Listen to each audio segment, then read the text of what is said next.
नमस्कार मंडळी, के स्पाइसमध्ये आपल्या सर्वांचे खूप स्वागत. बघताय ना कशी गोल गरगरीत बुंदीचे हे गोल गरगरीत लाडू.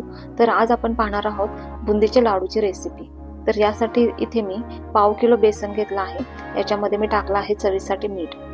आता हे बुंदी करताना भरपूर सारे टिप्स मी तुम्हाला देणार आहे, जेणेकरून बुंदी एकदम मऊसूत पडेल आणि एकदम गोल गरगरीत बुंदी कशी पाडायची. खूप घट्ट नाही की पातळ, असं सैलसर पीठ भिजवून घ्यायचं आहे. लगेचच इकडं मी तेल गरम करून घेतलं आहे. तेल एकदम कडकडीत गरम झालेलं आहे. झाऱ्याच्या साह्यानं बघू शकता तुम्ही अशा पद्धतीने बुंदी किती छान आणि गोल गरगरीत पडते. जोपर्यंत तेलातली खालची बुंदी वर येत नाही तोपर्यंत वरतून झाऱ्या आपटायचा नाही किंवा त्यातून बुंदी सोडायची नाही. इथे गॅसची फ्लेम हाय वरतीच ठेवायची आहे. जास्त फ्लेम वरतीची बुंदी आपल्याला अगदी हाताने चापसून बघायची आहे. मऊसूत काढायची असेल तर मऊ किंवा अगदी कडक झाले असेल तर बुंदीचे लाडू कडक होतात.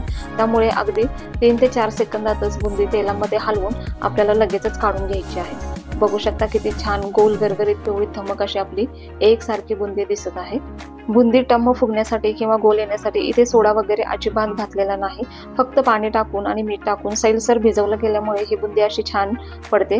आता अशाच पद्धतीने मी सर्व बुंदी पाडून घेते. शेवटचे इथं 1-2 चमचे राहिले आहे. त्याच्यामध्ये मी लाल कलर घालून मला लाल कलरची बुंदी पाडून घ्यायची आहे. ती सुद्धा मी अशी बघा नेहमीच्याच पद्धतीने अशी पाडून घेतली आहे आणि ती सुद्धा अशी गोल गरगरीत झाली आहे. बघू शकता लाल आणि पिवळा कलर किती छान दिसत आहे बुंदीचा. याने एकसारखी बुंदी पडून झाली आहे. आता लगेचच याचा आपण पाक करायला घेऊया. तर यासाठी इथे मी पाव किलो बेसन घेतलं होतं. तर पाव किलो बेसनसाठी पाव किलो साखरच वापरायची आहे. एक पसरट गुळाचं भांडं घेऊन ही पाव किलो साखर ह्या भांड्यात टाकायची आहे आणि सगळीकडून अशी एकसारखी पसरवून घ्यायची आहे.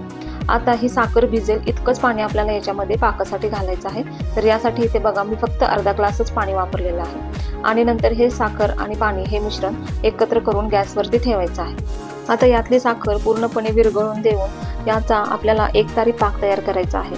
जर का आपल्याला लाडू जास्त दिवस टिकवायचे असतील तर याचा साखरेच्या पाकाची गोळी होऊसपर्यंत तयार होईल असा पाक तयार आपण करून घेणार आहोत. मला इथे गोळी पाक तयार करायचा आहे. तर बघू शकता प्रत्येक पाकाचा एक थेंब घेऊन मी प्लेटमध्ये गोळी होते की नाही हे चेक करत आहे. बघू शकता इथे पाकाची गोळी व्हायला तयार झाली आहे. पाक एकाच ठिकाणी गोळा होतोय. तर आपला पाक हा रेडी झालेला आहे. लगेचच आपल्याला पाकाचं भांडं खाली घेऊन ही तयार बुंदी गरम असतानाच या पाकामध्ये मिक्स करून घ्यायची आहे. आता ही सर्व बुंदी ही पाकामध्ये मी घालत आहे. छान असं आता हे सगळीकडून एकत्र कालवून घेतल्यानंतर याच्यामध्ये मी टाकत आहे 1 चमचाभर मगजच्या बिया आणि 1-2 चमचे वेलची पावडर. आता हे सुद्धा टाकल्यानंतर मी असं पूर्णपणे सगळीकडून कालवून घेऊन आता ही बुंदी किमान अर्ध्या तासासाठी तरी मी झाकून ठेवणार आहे, की जेणेकरून ही बुंदी हा सर्व पाक शोषून घेईल. बरोबर अर्ध्या तासाने मी ते लाडू वळायला घेतले आहे. तर इथे बुंदीने पूर्णपणे पाक शोषून घेतला आहे आणि लाडू देखील छान असे वळता येत आहेत. बघू शकताय गोल गरगरीत अगदी चमकदार असे आपले बुंदीचे लाडू झाले आहेत. तर अशा पद्धतीने पाव किलो बेसन आणि पाव किलो साखरेपासून अर्धा किलो बुंदीचे लाडू असे आपण बनवले आहेत. येणाऱ्या सणासुदीमध्ये हे लाडू असे तुम्ही नक्की बनवा. चॅनलच्या रेसिपींना लाईक करा, शेअर करा, चॅनलला सबस्क्राईब नक्की करा. काळजी घ्या. धन्यवाद.